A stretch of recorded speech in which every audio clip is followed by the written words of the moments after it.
나는 한 달밖에 안 만났는데 1년 넘게 불륜을 저질렀다라고 한다. 상대방이 먼저 나한테 접근을 해서 사귄 건데 내가 적극적으로 접근했다라고 한다. 이런 주장은 바로 잡아야 합니다. 합의금의 액수는 얼마가 적당하냐면요,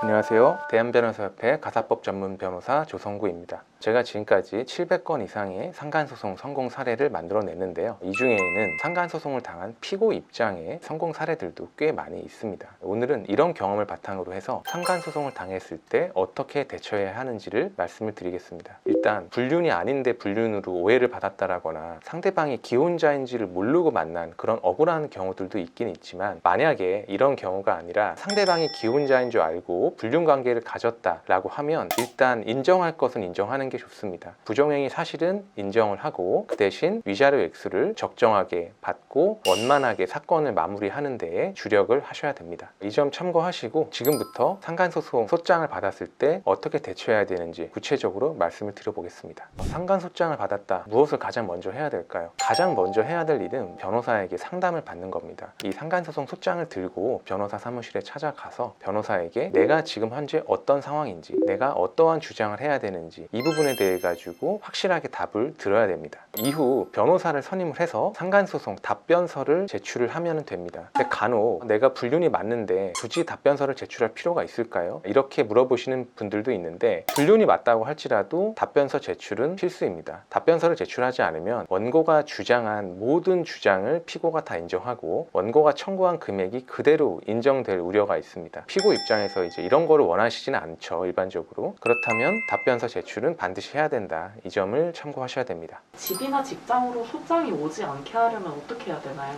이거 많이 궁금해 하시죠. 일단 변호사를 선임한 이후에는 모든 서류들은 다 법무법인으로 와요. 피고 당사자의 집에 서류가 올 리는 없으니까 걱정하지 않으셔도 됩니다. 그런데 애초에 상간 소장 같은 경우는 변호사를 선임하지 않은 상태이니까 원칙적으로는 피고 당사자에게 오는 게 맞아요. 근데 이 소장조차도 변호사가 대신 받으면 좋겠다, 이렇게 말씀하시는 분들이 있어요. 피고인데 본인도 기혼자인 경우 소장이 우리 집으로 와서 남편이 알까봐 겁난다, 이렇게 말씀하시는 분들도 있고, 미혼이라고 할지라도 부모님이랑 같이 사는데 부모님에게 알려질까봐 겁난다, 이렇게 말씀하시는 분들도 꽤 있습니다. 이제 이럴 때는 미리 대법원 나의 사건 검색이라는 사이트에서 사건 번호를 검색한 이후 변호사를 통해서 대리 수령하게 하는 방법이 있습니다. 이 점은 제가 고정 댓글로 남겨놓겠습니다. 원고의 소장의 내용을 이렇게 두 가지로 나눠볼 수가 있어요. 첫 번째로는 원고가 명확한 불륜에 대한 증거를 제출한 경우가 있습니다. 이 경우에는 불륜 사실 자체는 인정하는 게 맞습니다. 불륜을 인정할 거면 뭐하러 변호사를 선임하고 뭐하러 답변서를 내냐, 이제 이렇게 말씀하시는 분들도 계시지만, 증거가 명확한데 여기에 대해서 발뺌을 해봤자 좋을 거는 전혀 없습니다. 이거는 사실 불륜의 피해자인 원고에 대한 예의도 아니죠. 그리고 원고와 이제 마찰을 일으킬 수 있는 그런 행동입니다. 또한 재판부, 판사가 보기에도 이거는 되게 좋지 않은 행동이에요. 피고의 태도나 부정행위 이후의 정황 측면에서 위자료 액수가 올라갈 수 있습니다. 소위 말하는 괘씸죄라는 겁니다. 그런데 원고의 주장 중 실제 사실과 다른 내용이 있는 경우들도 많이 있습니다. 이런 질문을 많이 하세요. 내가 불륜이 맞기는 맞는데 구체적인 내용 중에서 실제 사실과 너무 다른 내용들이 많아요. 이제 이렇게 말씀하시는 피고분들이 많이 있습니다. 불륜을 인정한다고 해서 원고가 주장한 모든 것에 대해서 다 인정하라는 건 아닙니다. 예를 들어서 나는 불륜을 한 달 정도 했는데 원고는 1년 정도 했다라고 주장을 하는 거예요. 이제 이 경우에는 당연히 불륜 1년 하지 않았다, 한 달 했다 라고 주장할 필요가 있습니다. 원고가 소장에 낸 증거가 있을 거 아니에요? 근데 이 증거가 원고의 주장을 정확하게 뒷받침할 수 있는 증거가 아니라면은 피고 입장에선 이 부분을 지적하면서 원고의 주장이 사실이 아니다, 입증할 수 있는 제대로 된 증거가 없다 라고 주장할 수 있습니다. 실제로 제가 진행했던 사건인데 1개월 정도를 만났어요. 그런데 원고는 1년 동안 만났다라고 하는 거예요. 근거는 뭐였냐면 남편의 호텔 결제 내역이었어요. 원고 입장에서는 1년 전에 호텔 결제 내역이 있고 한참이 지난 한 11개월 정도 이후에 피고의 부적절한 카톡 대화 내용이 있으니까 이거를 엮어서 피고가 내 남편과 1년 동안 부정행위를 했다라고 주장을 한 겁니다.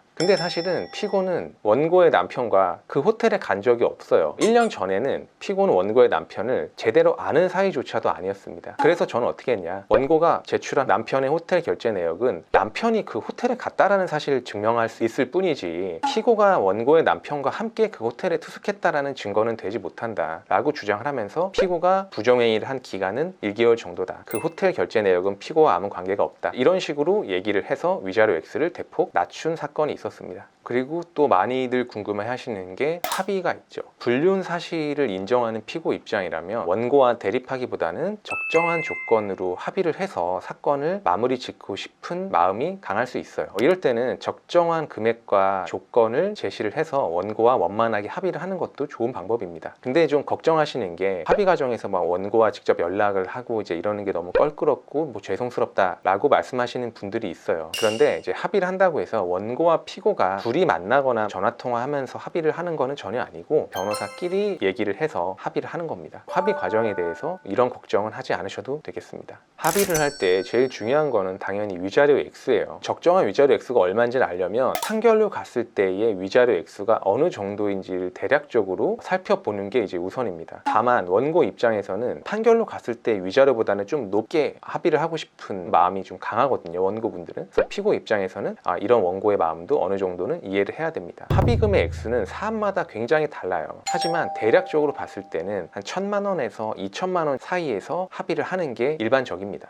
그리고 합의를 한다면은 금액 외에 다른 조건도 넣을 수가 있어요. 판결로 갔을 때는 그냥 돈 얼마 주고 끝인데 합의이기 때문에 가능한 겁니다. 피고 입장에서는 보통 이 불륜 사실이 외부에 퍼져나가는 거를 두려워해요. 그래서 불륜 사실을 외부에 유포하지 말자, 이런 조항을 넣고 싶어하는 분들이 꽤 많이 있습니다. 반대로 이제 원고 입장에서는 만약 이혼을 하지 않는다면 내 배우자와 피고가 더 이상 연락하거나 만나는 거를 금지하는 조항을 넣고 싶어하는 분들이 많이 있어요. 피고는 이런 원고의 마음을 이해해서 먼저 오히려 이런 부분들을 제시할 수 있어요. 나는 앞으로 절대로 원고의 배우자와 연락하거나 만나지 않겠다. 내가 만약에 이거를 위반한다면 회당 100만 원, 500만 원 얼마든지 낼 수 있다. 이제 이렇게 원고 측한테 역으로 제안할 수도 있겠습니다. 그 대신에 위자료 X를 좀 깎고 불륜 사실을 외부에 유포하지 말자는 조항을 넣고 이제 이런 식으로 서로 원만하게 합의를 시도해 볼 수 있는 것입니다. 위자료를 낮추려면 어떻게 해야 되나요? 위자료의 액수는 판사가 재량에 따라서 정하는 겁니다. 그런데 마구잡이로 정한다기보다는 위자료 액수를 정할 때 많이 고려하는 요소들이 있어요. 부정행위의 경위, 부정행위가 어떻게 시작이 되었는가, 부정행위의 내용 및 정도, 부정행위가 얼마나 깊었나, 부정행위의 기간 및 횟수, 부정행위가 얼만큼 지속이 되었고 얼마나 많이 만났나, 그리고 부정행위 발각 이후의 정황, 부정행위가 발각된 이후에 관계가 끝났나 아니면 계속 이어졌나, 원고에게 사과를 했나, 또 원고가 피고에게 불륜사실 유포 등의 불법행위를 했나, 그리고 나머지는 원고 부부의 혼인 기간이 어느 정도인지, 자녀가 있는지, 부정행위로 인해서 원고 부부가 이혼을 했는지, 이런 것도 위자료 액수를 결정할 때 고려하는 요소들입니다. 피고는 이런 요소들 중에서 나에게 유리한 부분을 적극적으로 어필을 해야 돼요. 예를 들어서 부적절한 스킨십을 하고 대화는 나눴는데 성관계는 안 한 경우가 있어요. 이런 경우에는 부정행위의 내용 및 정도 측면에서 불법성이 약하다라고 주장을 할 수 있겠죠. 부정행위가 지속된 기간이 한두 달 정도밖에 되지 않는다라고 하면 부정행위 기간이 경미하다라고 주장을 하면서 다른 사건에 비해서는 위자료가 낮아져야 된다라고 주장할 수가 있습니다. 그리고 부정행위가 발각된 이후에 원고 측에서 피고를 협박한다거나 폭행한다거나 불륜 사실을 외부에 유포하는 등의 사적 제재를 하는 경우들도 있어요. 이런 경우에는 이러한 원고의 사적 제재를 이야기하면서 부정행위 발각 이후의 정황 측면에서 위자료가 낮아져야 된다라고 주장할 수도 있습니다. 조금 더 구체적으로 말씀을 드리면요, 위자료 감액 요소를 주장하기 전에 먼저 선행돼야 될 거는 정확한 사실관계를 확정하는 겁니다. 제가 사실관계 재정립이라고 말하는 건데요, 원고가 주장하고 있는 사실 중 실제 사실과 다른 부분들을 정확하게 지적을 하고 피고에게 유리한 사실관계인데 원고가 미처 얘기하지 않은 그런 부분들은 피고가 직접 얘기를 하는 겁니다. 이렇게 해서 사실관계를 세팅을 먼저 해놔요. 이 상태에서 이런 사실관계를 바탕으로 위자료 액수 감액 요소를 주장하고요. 그리고 마지막으로 상간소송 판례들을 인용을 하는 겁니다. 나와 비슷한 불륜 기간에서 위자료가 굉장히 좀 낮게 나오는 이런 것들이 더 많다라고 하면 나만 이렇게 높은 위자료를 낼 수는 없다. 이제 이런 식으로 법원에 주장을 할 수 있겠습니다. 이렇게 위자료를 낮추는데 성공한 케이스가 사례가 좀 있으실까요? 되게 많죠. 그 중에 기억나는 거는 위자료를 한 10분의 1 정도로 낮춘 사건이 있었어요. 2천만 원을 청구당했는데 200만 원 나온 사건이 있었습니다. 원고는 피고가 원고의 배우자와 1년 정도 교제를 했다라고 하면서 위자료를 2천만 원을 청구했는데요. 제가 이 사건을 보고 피고에게 얘기를 들어보니까 1년 동안 알고 지낸 거는 맞아요. 근데 채팅에서 만났기 때문에 실제로 만난 거는 한 두세 번 정도밖에 되지 않았습니다. 이런 점을 주장을 하고 알고 지낸 기간은 1년이 맞지만 실제로 오프라인에서 만났던 일은 한 두세 번 정도밖에 되지 않는다. 이런 점을 주장하면서 부정행위의 기간 및 횟수 부분을 강조해서 위자료 액수를 10분의 1로 낮췄던 사례가 있고 이게 지금까지도 기억에 남네요.